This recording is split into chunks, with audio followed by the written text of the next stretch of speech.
Welcome to the Public Health Practice Camp, where public health meets real-world solutions, organizational strategy, and the reality of implementation. I am Dr. Brad Favre, founder of the Next Gen Public Health Consultancy. Each week, this podcast explores a central problem in our field. We aren't here to debate whether we know what works.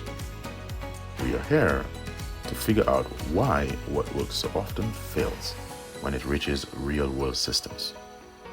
Because the gap between evidence and execution is where most public health efforts break down.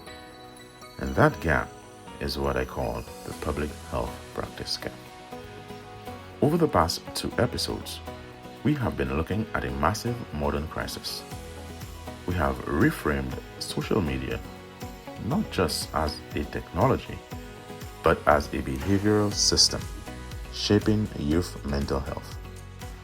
And crucially, it is a system operating largely outside of any public health oversight. Today, we take the next step. We are focusing on the science. Because if we are going to treat social media as a genuine public health issue, we need to understand what the evidence actually tells us, just as importantly, what it does not tell us. So why does the science feel so confusing? If you have followed the debate around screens and teens, you have probably noticed something frustrating. The research does not always seem to agree. Some studies suggest that social media is the primary driver of the youth mental health crisis, showing massive, undeniable effects. Others suggest the relationship is much smaller or highly nuanced, varying from kid to kid. In the media and even in policy circles, this has led to a very common and very dangerous conclusion that the evidence is mixed. But that conclusion is deeply misleading because in public health, our goal is not to find one single definitive perfect study. Our job is to understand the patterns across multiple forms of evidence. And when you look at the whole board, a very clear picture begins to emerge. Let's start with the macro view. The work of Dr. Jean Twenge focuses on large-scale population trends. When she looks at the data, she identifies sharp, unprecedented spikes in depressive symptoms, increased loneliness, significant sleep disruption, and sharp declines in in-person social interaction among adolescents. And here is the critical part. These shifts align almost perfectly with the exact time frame when smartphones and social media became universally adopted around 2012. The contribution to this field is not just about proving a one-to-one causation. It is about timing and scale.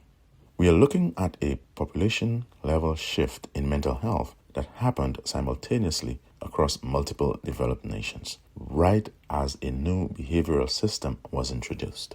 But why did it happen? Jonathan Haidt builds on this macro data by looking at developmental mechanisms. He focuses on identity formation and social comparison. He highlights how adolescence is a highly sensitive period of brain development.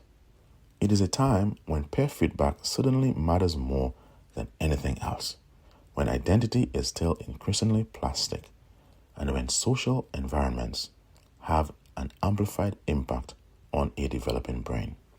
Social media takes these natural, healthy adolescent drives, the desire for connection, the need for peer validation, and it intensifies them to an unnatural degree. It weaponizes the adolescent development phase. Now, to have a truly rigorous public health conversation, we have to balance this with additional perspectives. This is where the nuance comes in. Researchers like Candice Otters emphasize that not all adolescents are affected equally. Context deeply matters. Vulnerable population, kids already dealing with offline trauma, poverty, or marginalized identities may experience much stronger negative effects from these platforms. Her work reminds us that this is not a monolithic phenomenon. Similarly, Amy Orban focuses on effect sizes and measurement limitations. Her rigorous methodological research suggests that when you look at the individual level, some of the observed effects of social media use are relatively small. And this is where policymakers often get stuck. They see small individual effect size and they assume there's no crisis. So how do we then reconcile this? How do we have massive spikes in depression on one hand and small individual effect sizes on the other? Here is the key to unlocking this debate. All of these perspectives can be true at the exact same time. Population level shifts can and do occur even if individual level effects vary wildly. Think about this fundamentally as a public health practitioner. If you have a small negative effect, but you have applied it relentlessly across millions of users every single day, you produce large-scale disastrous outcomes. A tiny shift in the mean of a population pushes a massive number of people into the extreme ends of the curve. That is why our clinics are full, and this is why schools are overwhelmed. To truly understand this, let us go deeper into the scientific mechanisms driving these outcomes. First, social comparison. The constant exposure to curated, filtered content leads directly to upward comparison. It distorts a teenager's expectations of reality and creates relentless self-evaluation pressures. Second, intermittent reinforcements. These patterns are not passive. They use variable rewards like notifications, algorithmic feeds to create repeated engagement.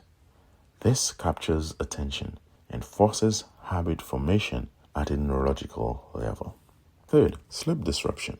This is one of the most undeniable biological impacts. Late night usage directly impacts the circadian rhythm, destroying the cognitive recovery and emotional regulation that a growing brain desperately needs. And finally, continuous exposure. Unlike traditional media, like watching a TV show that eventually ends, exposure to social media is constant. It is hyper-personal and it is algorithmically optimized to never, ever let you go. So let us apply the next-gen model to this crisis. The evidence. It is expanding daily. We know the mechanisms. The policy. It remains highly limited and fragmented. The operations. Largely unchanged. Schools and health systems are still using analog strategies to fight a digital crisis. And the outcomes. They are still deeply concerning. We are generating massive amounts of knowledge about the harms of social media. But we are not redesigning our public health systems to intervene. That is the gap. Why does it matter that we get the science right? Because if we misinterpret the science as inconclusive, we delay our system-level response. We keep waiting for a perfect study that will never come, while a generation suffers. But if we interpret the science correctly, as a complex, nuanced, but heavily directional, meaningful body of evidence, we can begin designing real solutions. We can move from debate to action. This is not just an episode about social media. This is a case study about something much bigger. This is about how modern, algorithmically driven systems shape human health at an unprecedented scale. And it is about how the institution of public health must fundamentally evolve if we are going to respond to the health threats of the 21st century. We cannot fight algorithmic health threats with pamphlets and awareness campaigns. I leave you with the most important idea from today. When it comes to youth mental health and social media, the science is not the barrier. Our interpretation of that science and our failure to generate a coordinated system response, that is the barrier. If this episode resonated with you and you want to dig deeper into the system level strategies we discuss, I highly encourage you to read this week's edition of the Next Gen Public Health Brief. You can find it and subscribe at nextgenpublichealthconsultancy.com. If you are a leader, a policymaker, or an organization navigating how modern systems influence health outcomes, this is exactly the work I focus on through the Next Gen Public Health Consultancy. Reach out. Let us close the gap together. New episodes of the Public Health Practice Gap is released every Tuesday. I am Dr. Bradley Favre, and this has been the Public Health Practice Gap.